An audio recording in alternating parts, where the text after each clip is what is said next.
Hey, everybody, welcome back. This is the Business from Scratch podcast. I'm Abbye McGee. So happy that you're here. This is episode 3. Wow. This has been so fun, and I hope it's been helpful for you guys. So, today we're going to talk about the 5 people you should be talking to before you start a business, before you spend $1 on a website, before you order shiny business cards, before you announce to Instagram that you're open for business. There are some people and some conversations you need to have. These conversations will save you money, heartache, and maybe even your sanity.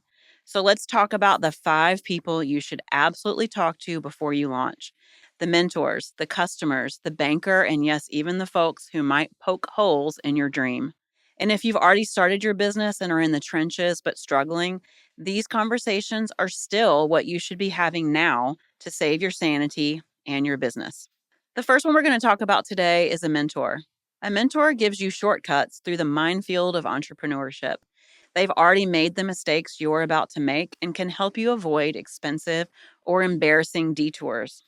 Mentors also normalize the ups and downs so you don't feel like you're the only one struggling. Find a business owner in your field that is not a direct competitor and ask them nicely for a 20-minute phone call. Respect their time, but most people are willing and happy to help.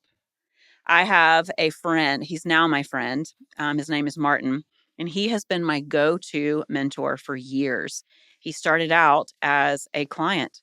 He was one of my first clients that hired me to do dinner parties for him. And he is a very successful business owner. And I have bent his ear so many times over the course of the years when I'm thinking about making a change or doing something new, or if I have an issue that I can't find a solution for. He's my first call, and he has been an amazing help to me. So if you can find somebody who's willing to give you advice, let you learn from their mistakes or from what they've learned, that is invaluable. So here's some questions that you can ask them. What's one mistake you made early that I should avoid? This saves you from repeating history. What would you do differently if you were starting today? This helps because markets change and so does advice. So, what they may have done in the beginning, they might not do now. What investment paid off most in your first year? This helps you focus your limited resources on the things that matter. How did you land your first clients? This teaches you scrappy, real world tactics. My very first client when I started my business was kind of on accident. I was working in a grocery store, running a bakery, hating my life, letting somebody else determine what I can and can't do, how much my paycheck was going to be. And I saw on Instagram this family that I knew, they were acquaintances of mine, and they said, "My private chef moved away and I miss her so much." I immediately sent them a message and said, "Hey, I'll come cook for you."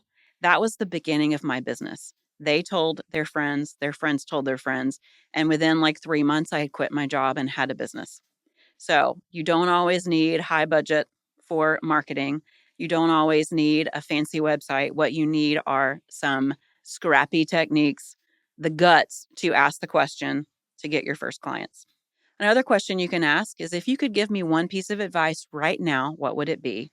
This cuts to the heart of their wisdom. One of my most valuable mentorship opportunities came through a company called SCORE.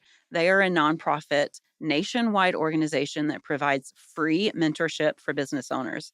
I cannot tell you how valuable that was to me. I don't think I would have a business today were it not for them. I've used their services multiple times. I have great mentors through that organization. So, SCORE, just Google them. You will thank me later. Another person you need to talk to is your future customer. Your idea isn't real until someone wants to pay for it. Future customers are the ones who tell you if your brilliant idea solves a problem or if it's just cute in theory. So, find 10 to 15 people who would be in your target market and ask these questions. What frustrates you most about whatever industry or business you are starting? This is going to uncover pain points for them. Another thing you could ask is, if you could wave a magic wand, what would the perfect solution look like? This reveals their desire. Another one is, how much would you realistically pay for that solution? And this is going to show actual value for what you're trying to market. One of my favorite questions to ask potential customers is, what instantly turns you off? This is going to help you avoid deal breakers. We all know the things that we hate about business, about service companies that we use or stores that we frequent, those things that just really irritate us. And I have businesses that I no longer use because they frustrate me so much. They either don't call me back, they don't show up on time, they're rude, things like that. We all know the things that are instant turnoffs for potential clients. So don't do that. Set your business up in a way that is hospitable, that makes people want to use you over another business. Hey, really quick, if you've ever thought about starting a podcast, you need to hear this. I could have tried to do this on my own, but I'm a business owner and I'm not trying to learn audio, video, editing, or any of that other stuff. Between my businesses, family, and everything else, it just wasn't going to be possible without serious help. The team at Unfilter handles everything: the planning, filming, guests, editing, clips, all of it. If you've been sitting on a podcast idea, don't. Go to unfilter.io and let Rich and his team bring it to life. The third person you should be talking to before you start your business is a banker, a CPA, and in some instances, a fractional CFO. Don't worry, some of these things sound intimidating, but we're going to be having some people on to go really into depth about what they can do, what services they can provide you as you grow. But the key ones you want to talk to are a business banker and a CPA. Money will make or break your business. A banker helps with basics like accounts and credit. A CPA sets up your bookkeeping so you don't drown in receipts. And a fractional CFO helps you make financial decisions with confidence. And that's somebody that you can talk to down the road a little bit as your business grows. So, some questions you can ask them are, what's the best way to separate personal and business finances? This is going to avoid chaos later. I cannot stress enough the importance of keeping personal and business separate. Another question is, what account should I open now? And this is going to ensure clean records. What documents will I need if I ever want a loan or a credit line? And this is going to prepare you for growth. What are the most common financial mistakes you see new business owners make? This helps you sidestep all the landmines. You can also ask them, giving my model, how should I plan for cash flow and taxes? This moves you from reactive to proactive. My CPA, Jen, is one of my most valuable employees. She has helped me so much avoid disaster. And there was a time in my business where I was really struggling with cash flow specifically. That is definitely a topic we're going to get into in future episodes. But basically, I was running out of money before my bills needed to get paid. And she just suggested a couple of little tweaks to me that I never would have thought of. One in particular was the way I had my contracts and deposits set up just really did not make sense.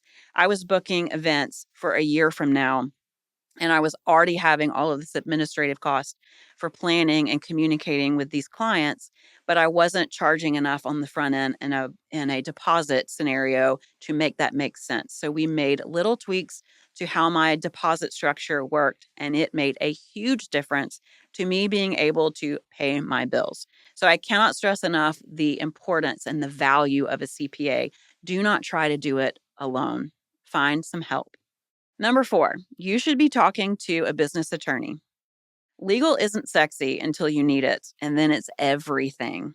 Having contracts and structure in place keeps you from being taken advantage of and protects the business you're building. Some questions you should be asking your attorney are, what's the simplest, safest structure for me to start with? An LLC, partnership, sole proprietorship, or a corporation? It's so important to get this right, and it can change over time as your business changes. This keeps you protected. Do I need contracts now? What should they include? This is going to prevent confusion between you and your clients. Should I think about trademarks or intellectual property yet? This is going to protect your brand. And oh boy, do I have a story about this. I'm going to share it in a later episode about trademark law. Oh my gosh. Another question is, what risk am I exposed to if I skip legal setup for now? This is going to clarify the consequences if you don't choose to do this. Do you have templates specific for my industry? This is going to save you money and time. Instead of having custom contracts built, they might have templates that you can start off with. And this is a big one for me and one that is controversial. But if you are married or plan to be married, how should you set up your business to best protect you and that business? Unexpected things happen, and from personal experience, I encourage you highly to talk about this before you need it. There's lots of options, and you just need advice from somebody who knows all the ramifications. So, talk to your attorney about that. And the last one, and probably my favorite, is your honest friend. Everyone needs that one brutally honest friend who isn't dazzled by your enthusiasm. They're going to point out blind spots, ask you uncomfortable questions, and save you from your own hype. Some questions you can ask this brutally honest friend are: does this idea even make sense when I explain it? This is going to check for clarity.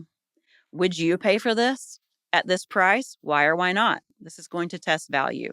Is my branding or my message clear or confusing? This is going to ensure you're not speaking gibberish.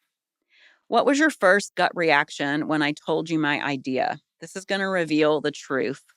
I have a friend that I use for this. She is very dear to me and is one of my oldest friends. Her name is Christy. She is brutally honest if you want her to be or not. And I am constantly calling her and asking her these questions. Hey, I have this idea. What do you think? Hey, I have this opportunity. Do you think I should go for it? And she is consistently pointing out all of the blind spots that I don't see myself. So I know all of you have friends. Find the friend in that group that is going to be honest and is not just going to be your hype man. These 5 conversations might feel a little uncomfortable, but they will save you years of trial and error. Mentors give you wisdom, customers give you reality, financial pros give you structure, lawyers give you protection, and friends give you the truth. Together, they build the foundation you'll need before you even think about launching. So, what I want you to do right now is reach out to 2 or 3 of these people on this list and start asking them questions. Your business is so worth you getting it right and not messing it up. So use the resources you have. Find the people who can give you really great advice. And we'll see you next week. I feel like I don't know how to end it. An LLC, a partnership, sole proprietorship. Another question is my branding message clear or confusion? Sorry, oh my gosh. Maybe I'm not supposed to say that one.